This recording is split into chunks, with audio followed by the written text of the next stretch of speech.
everyone, so I think we'll get started. Can everyone hear me okay? Great, good. Okay, well, welcome to the first panel on the day of the first weekend of the Central Arkansas Library System's Six Bridges Book Festival. And we have the pleasure of being here this morning with authors Marcie Rendon and Eli Crainer. And Eli's appearance is sponsored in part here by Boyette Strategic Advisors. Events like this don't happen on their own, and I know all of us are grateful to all the volunteers and staff, and to Brad Moy, who is the festival coordinator. So thank you. My name is Marianne Tettlebaum, and I'm honored to moderate the panel this morning.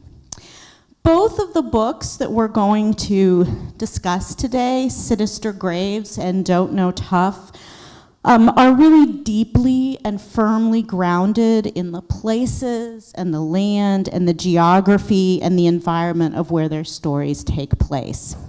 So as a testament to that grounding, and in order to ground ourselves in our discussion in the place that we are here in today, it's important to recognize that we are sitting on the ancestral homelands of the Osage, Caddo, and Quapaw peoples, who were forcibly removed from the area through so-called treaties in 1818 and 1824.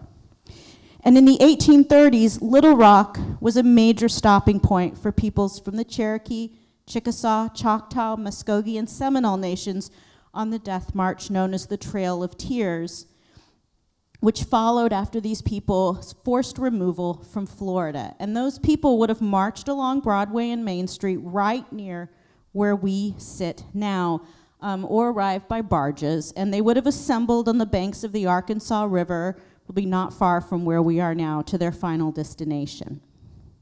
Later, 6 bridges would be built over these banks, and as we marvel at those feats of engineering that connect us from shore to shore, and serve as the moniker for the Six Bridges Festival, so too do we stand in reverence and respect of those Native people, stand in reverence and respect before the bridges that we can't see.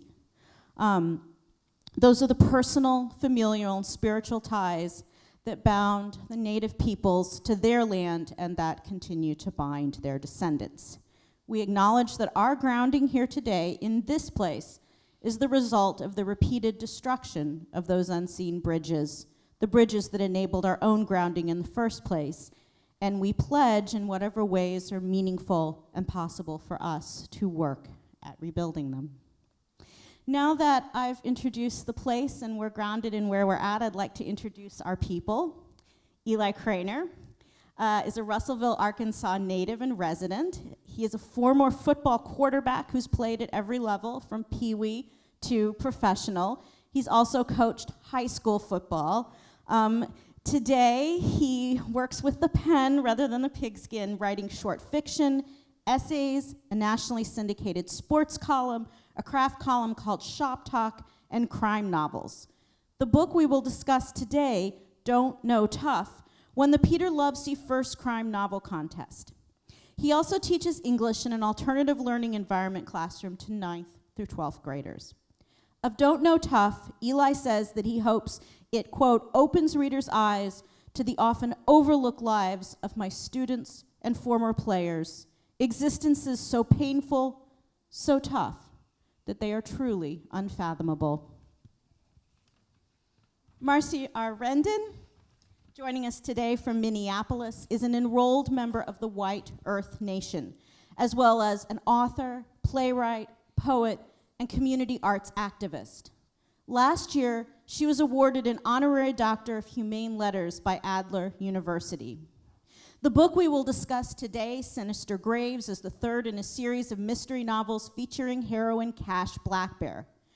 The first book in the series, Murder on the Red River, won the Pinkley Prize for crime fiction. The second was nominated for the Sue Grafton Memorial Award, which honors the best novel in a series featuring a female protagonist. Marcie notes in her artistic statement, quote, as Native people, we have known that in order to survive, we had to create, recreate, produce, reproduce. The effect of the denial of our existence is that many of us have become invisible, However, not everyone can still that desire, that upwelling inside that says, sing, write, draw, move, be. We can sing our hearts out, tell our stories, paint our visions. We are in a position to create a more human reality. So please join me with a round of applause in welcoming our authors today.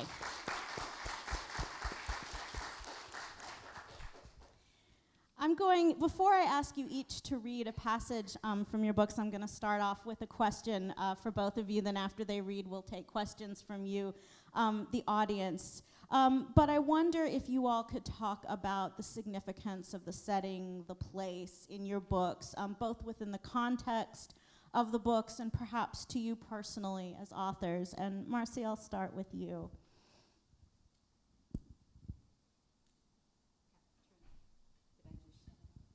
Hello? So I am born and raised in northern Minnesota and grew up between the Red River Valley and White Earth Reservation, back and forth between the two.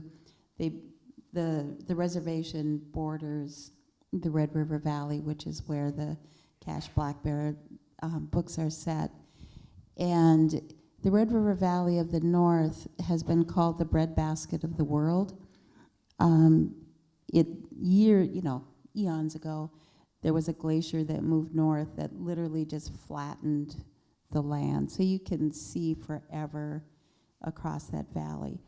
And it's, there's 2 foot deep topsoil, which is, sugar beets, potatoes, corn, soybeans. It's farm country. Millionaire farmers farm that land that used to be a trading route, actually, for Native people.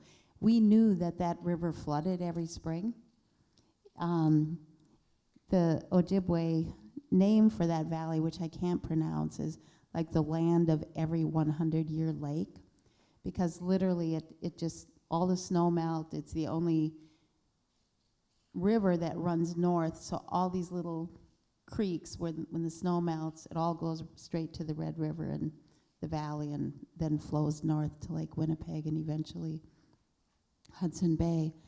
So I grew up in that part of the country and did a lot of farm labor work myself. And when you've been a part of a land and the land has been a part of you,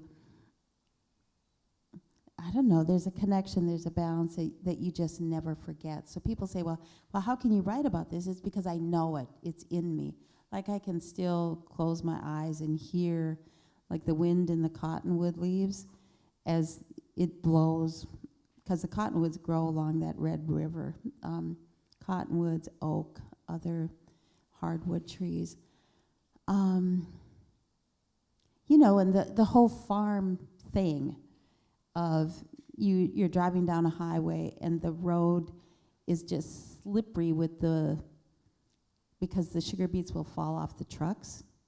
And so you'll hit this dunk, dunk, dunk, and then there's always this danger that you're gonna slide off because the sugar beets have turned to mush on the road. I don't know, am I answering your question?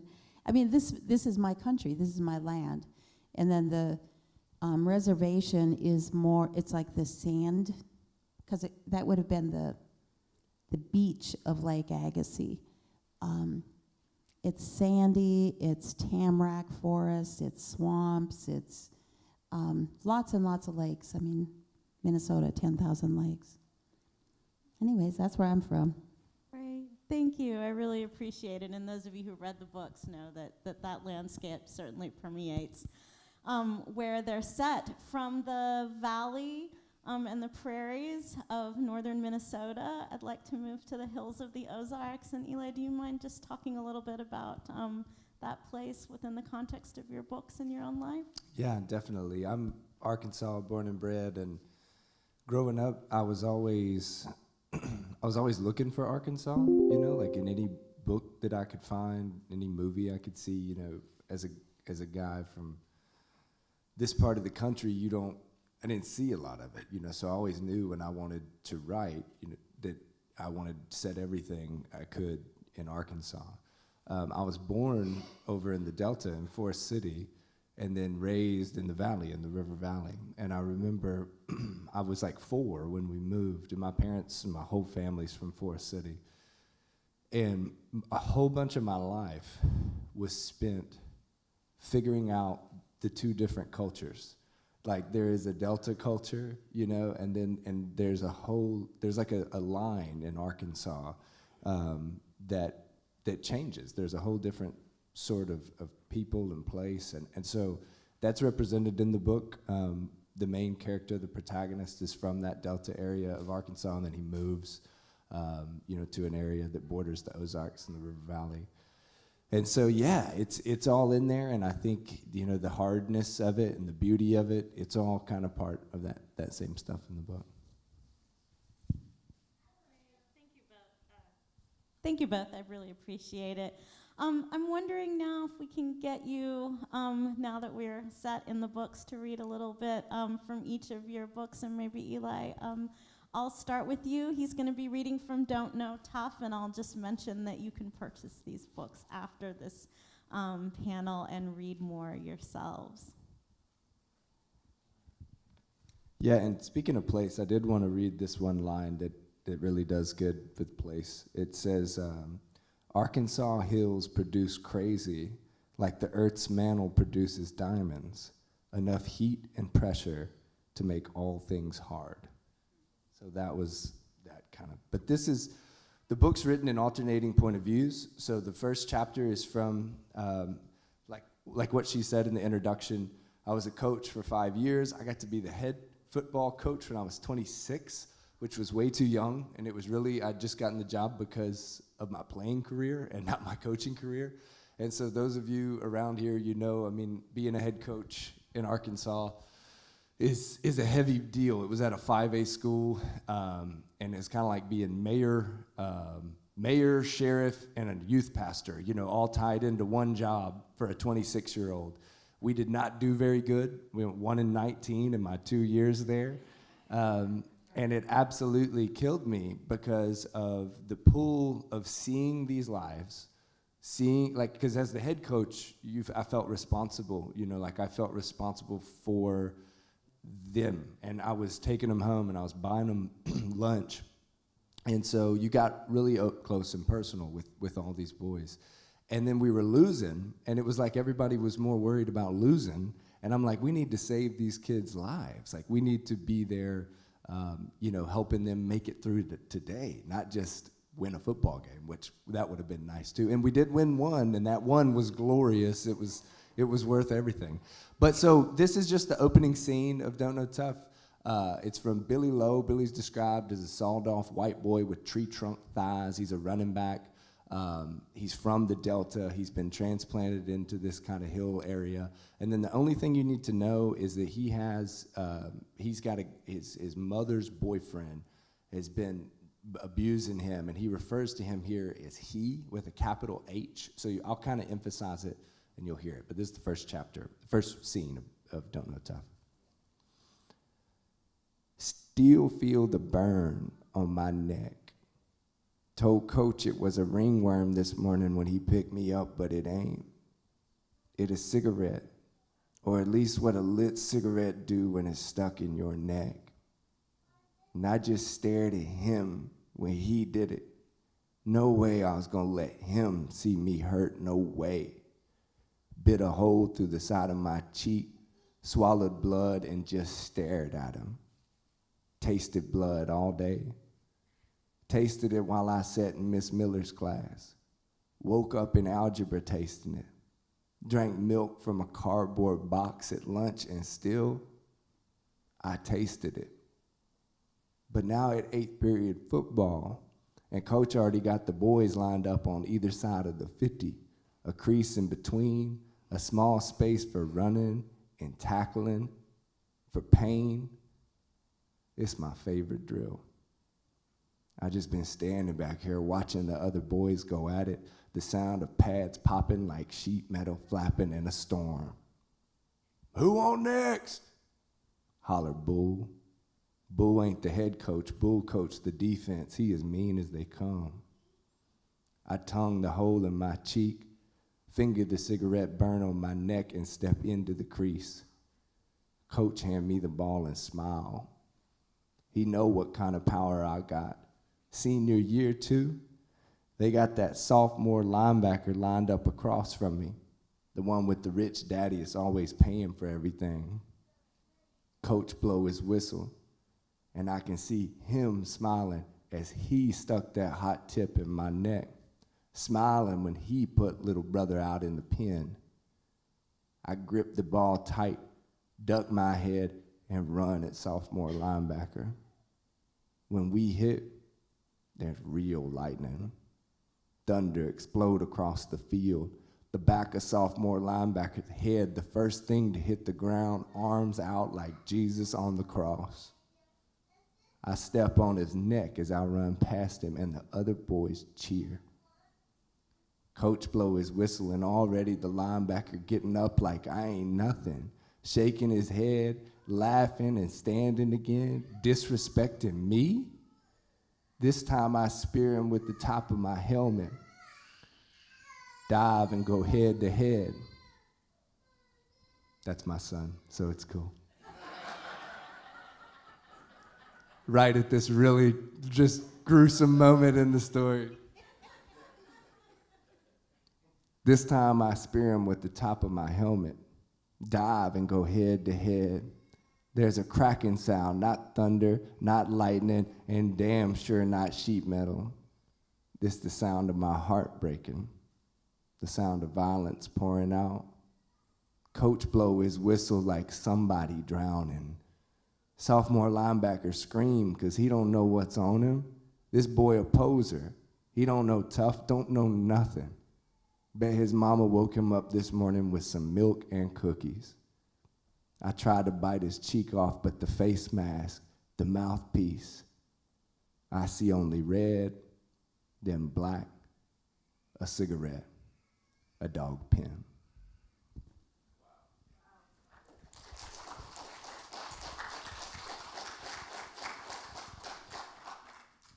Thank you so much, Eli.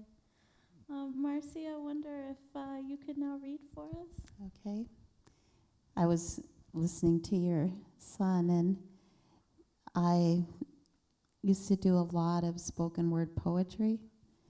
And I remember being on stage one time at the Intermediate Arts Center in Minneapolis, and I had like 6 grandkids rush the stage and start running around me while I'm trying to do this professional thing. It's like, you know, and the reason I write, well, one of the reasons that I write is for my children and grandchildren and great-grandchildren. So I'm going to read from the very beginning of Sinister Graves, and I'm going to kind of skip some paragraphs. Oh, I know, the other thing that I wanted to say about being raised rural is that all kinds of things can happen in rural communities, and you will never know. You know, like the hunting accidents that really aren't accidents, where bodies are buried that, you know, they're buried under Quonset huts or something, and everybody thinks the wife ran off with the carny. You know, so writing in a rural situation, there's all kinds of material. So my main character's name is Cash. Cash sat in a battered fishing boat on murky floodwater that was headed to the Red River. The spring flood covered the valley as far to the east and west as she could see. Schools had closed. No one could get to church to pray. The prehistoric glacial Lake Agassiz existed once again. What had been plowed fields of wheat and corn, soybeans and oats, potatoes and sugar beets were now an ice-cold snowmelt lake, 60 miles wide from one side of the valley to the other.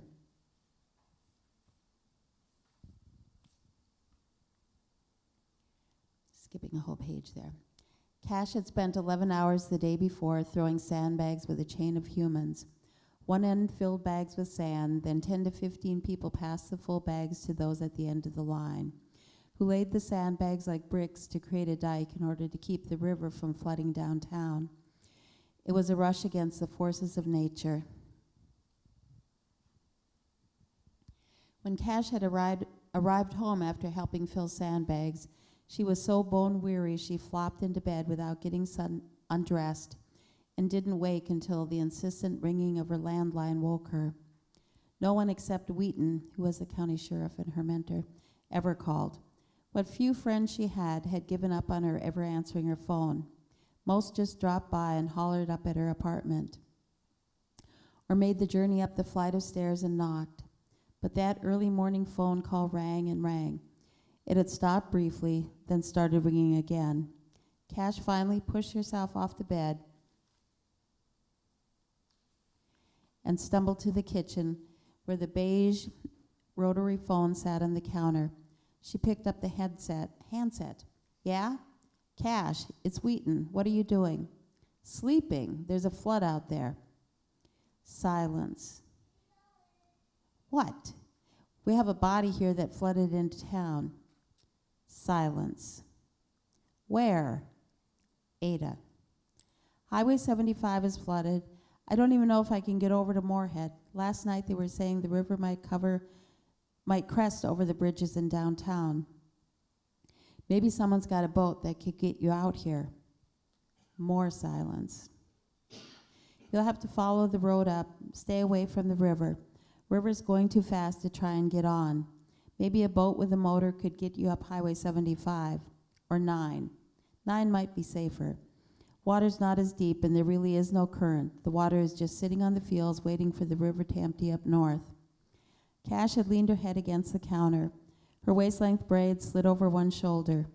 Even though she worked out each week in the judo class at the university, the muscles in her arms holding the phone had been sore from moving sandbags all day. She pulled the headset away from her ear and stared at it. Cash. Yeah, okay, she hung up. The phone rang again. Cash. What? You hung up. Are you coming? I said okay. And she hung up again.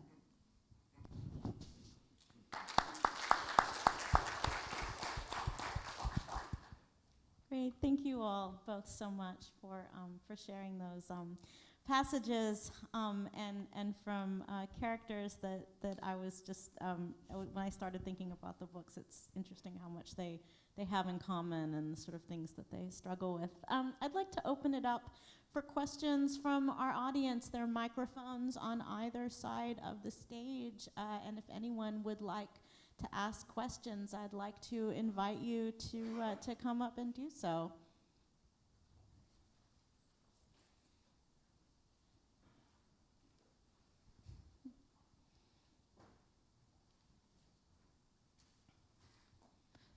I'm curious about the role that mentoring or teaching has played in your coming into being as a writer, and also whether you've been able to do such mentoring or teaching yourselves for other writers. Nothing about the absolute phrase? Curious about that. Do you want to go first? Okay, so my big mentor is sitting right over there. His name's Johnny Wink, and I was playing football at Ouachita Baptist, and I was the quarterback, and I took a creative writing, advanced creative writing fiction class. And it was, I always tell this, and I think I get it wrong, but the way I like to tell it is that it was my last fall. It was the senior year, and I had just had one more year to play. That was it, and I was graduating in December, and I took this class. And I started writing. I think the whole class, you were just supposed to write one short story.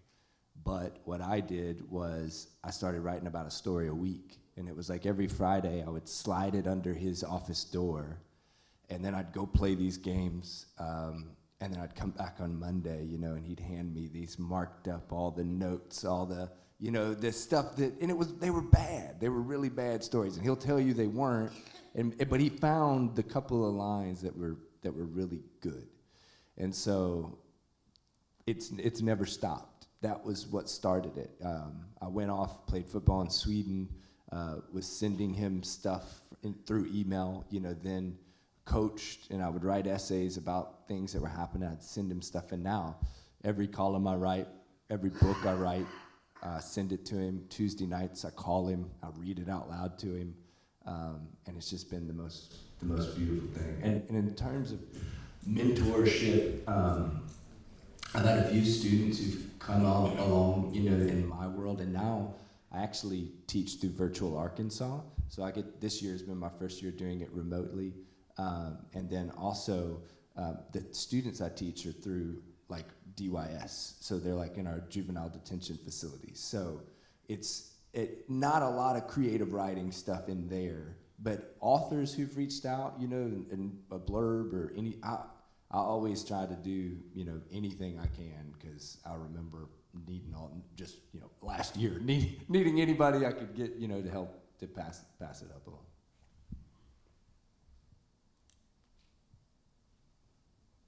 Waiting for the green light here. So when I was growing up in rural Minnesota, northern Minnesota, there was never any expectation that as a Native woman I would ever grow up and be anything.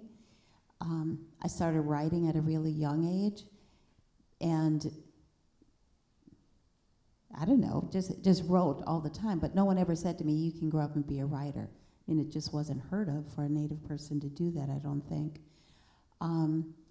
And so it wasn't until I'd had kids and life happened, and at some point I decided that I wanted to make my living as a writer, and walked into the Circle newspaper, which was the Native newspaper in the Twin Cities, and said, look, I know how to write. Give me a story, and if you like it, pay me. If you don't like it, just forget you ever saw me. And that's actually how I started, like, writing in a professional kind of way. And around that same time, I was awarded the Inroads Writers of Colors Award through the Loft Center in Minneapolis. And Jim Northrup, who was a Vietnam vet, what he would say is that he wrote his way home, that, you know, coming back from Vietnam was hell, and one of the ways that he survived the coming home was through writing. He was my mentor at that Loft program. And I was telling Eli back in the green room that at that point in time, I couldn't even speak to people. Like, I literally was so shy that, you know, I did this. And so I was taking this writing mentorship thing from Jim Northrup, and he liked my work. He encouraged me to keep writing. And one of the things he told me was that if you're going to be an author, you're going to have to learn how to speak to people. And so I took speech classes, I took performance art classes, and, you know, when emails eventually became a thing, basically every day he would email me and say, well, what did you write today? What are you working on? He passed 4 years ago now, maybe 5 years ago. But, you know, like his encouragement of me is one of the things that kept me going. And in my bio, it talks about me being an arts activist. And one of the things that I've tried to do throughout my entire career is really encourage other Native people to do this thing called art. You know, whether it's writing, whether it's visual art, sewing, beadwork, arts and crafts, but that really there's a whole world out here that, you know, we belong everywhere as Native people. This is our country. We belong everywhere, and we should be doing all of these things that we want to do, instead of just kind of like sitting here in our little corners doing it for ourselves and for our families, but really advocating for people to move on out into this much bigger world. Great. Thank you both for that answer. I guess we have another question. Then, yeah, go ahead. I wanted to, this question for Marcie Rendon. You just mentioned Vietnam in a second ago, and I was wondering about the decision to set the books in the 70s, and why and what that allows you to do. I mean, I love Cash as a character so much, and I really encourage you all to read these books. They're so good. It feels to me like she has such a precarious life, but also kind of a kind of sufficient life in a way, and I wonder if it would be possible, even just economically, in the present. And so, I don't know, can you say a little bit more about why the 70s? So I had been writing crime novels. I have 3 in the garage that'll never see the light of day because they're really bad. And I had decided to give up trying to write crime and was going to write a chick flick book of a girl who comes to Nashville and makes it in the music world. And so while I was trying to write that book, Cash as a character, like, sort of literally appeared over here. It's like, no, no, no. And this whole other story started to come, and it was the first book, Murder on the Red River, which is set in the 1970s. And, you know, kind of the flippant answer that I've given people is that if I wrote it in the 1970s, I didn't have to deal with DNA and cell phones. But the fact is that it really is a character-driven story, and it was Cash. It's Cash's story, and, you know, all 3 books are her story. That 69, the early 70s was a pivotal time in Native American history. Like I said, I live in Minneapolis. It's the birthplace of the American Indian movement. The 1970s was a turning point for, I think, us as Native people in so many ways. I mean, I went to college. Nobody had ever told me I could go to college. I went to college. American Indian movement showed up and took over the dean's office and, you know, made sure that we got our monies that we were entitled to go to school on. It was this whole era of activism, and because of that activism, it's why so many rights that were guaranteed to us by treaty have been honored, because people came out of that movement time and really created awareness and change for us. And so I think that just that time in history is a pivotal time in history for us as Native Americans, but then also some kind of awareness within the Native consciousness, or not Native, the American consciousness. I mean, the fact that you read a land acknowledgement is, you know, like that kind of thing can go all the way back to this time in history. Thank you, Marcie, and thank you for your questions. You know, please come up to the microphone as you do have questions. You know, I think Marcie's talked about the setting of her book, the time period, and I'd like to ask a kind of setting-related question to Eli, namely that one of your characters has come to the area from California. So we have kind of sort of an outsider looking in, and I'm wondering if you could talk a little bit about that decision to have someone from the outside of it coming in and looking, and how you came to that conclusion when you were writing. Definitely, yeah. So all the way up, when I graduated high school, I went to play football in South Florida in Boca Raton for my first year. And so that was like the first time that I'd ever gotten out of the state. And there's so much football talent in Florida that I ended up actually being the only player on the roster that wasn't from Florida. So, you know, I got like every Arkansas stereotype, you know, thrown at me from these dudes from Dade County and Miami and all of this stuff. You know, like, do you guys wear shoes? And they're dead serious, you know, like, do y'all wear shoes? And I'm thinking like, so I kind of leaned into it. I kind of leaned into the whole Arkansas thing as I was there. And it made me see things about my state that I had never really realized. That happened again when I went off to play in Sweden and I was overseas for a year. I mean, they had no idea that Arkansas even existed, you know, what it was. So the funny thing, and everybody always likes to know, you know, like, how much of this book really happened? You were a high school coach, and, you know, that's everybody's favorite question. But here's something that did really happen. When I was in Sweden, one of the players on the team with me was from California. He was a defensive player. And then when I got the job as the head football coach, I needed a defensive coach. And so I called him, and he ended up coming to coach with me those 2 years.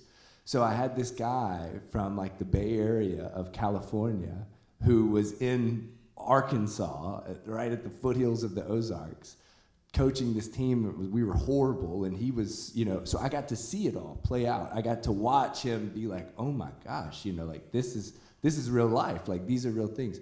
So of course, I changed a lot of things, but that was a real experience to see someone from that part of the world experience our state, in a small town in our state. Great, thank you. That's interesting that sort of view also has some relevance to outside the story. Yeah. I wanted to return also a little bit to the question of mentorship as well, because that's something that's also important in both of your books, is the idea of mentorship. And the other thing that seems to go along with mentorship, at least for some of the characters, is a religious perspective, or an idea that religion is potentially crucial to mentorship. And I think that it's fair to say that both Cash and Billy have some kind of fascination with that, but also there's resistance and there's a sort of sense of finding their own spirituality. And so I wondered if you could maybe talk about, both of you, about the role of religion and spirituality in your books, and also thinking about the expectations of that as a kind of mentorship for the characters that you have, and the extent to which that is successful, or the extent to which that provides them with something. So.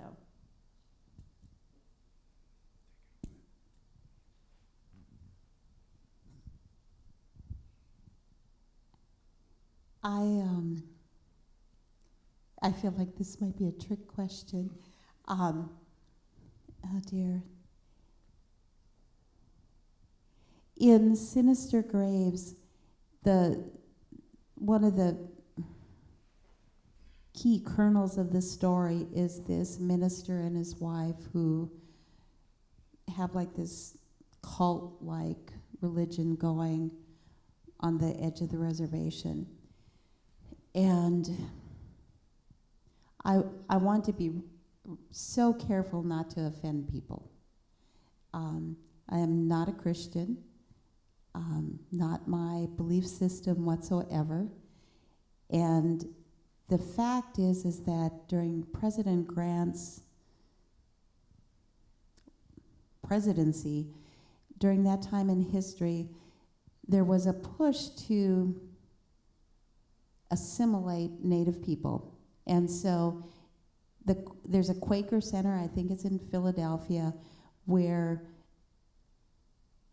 11 different denominations met and divided up the entire United States between 11 different Christian denominations, saying, well, the Methodists get this group, the Episcopalians this group, the Catholics this group. And really it was an attempt to further take our land, further take our people. It was the beginning of the boarding school era. So that's the background for this, this part of the story in here where this religious group has such a devastating impact on folks on the White Earth Reservation. It's fiction.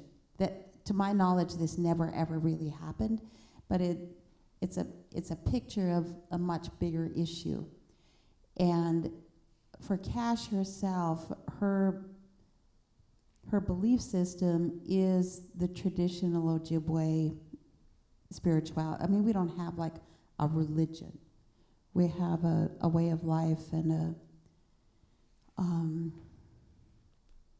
a belief system that's a connection to place, connection to people, and a spirituality that's more connected to the land. That's the best way that I can describe it. And I really don't want to offend people.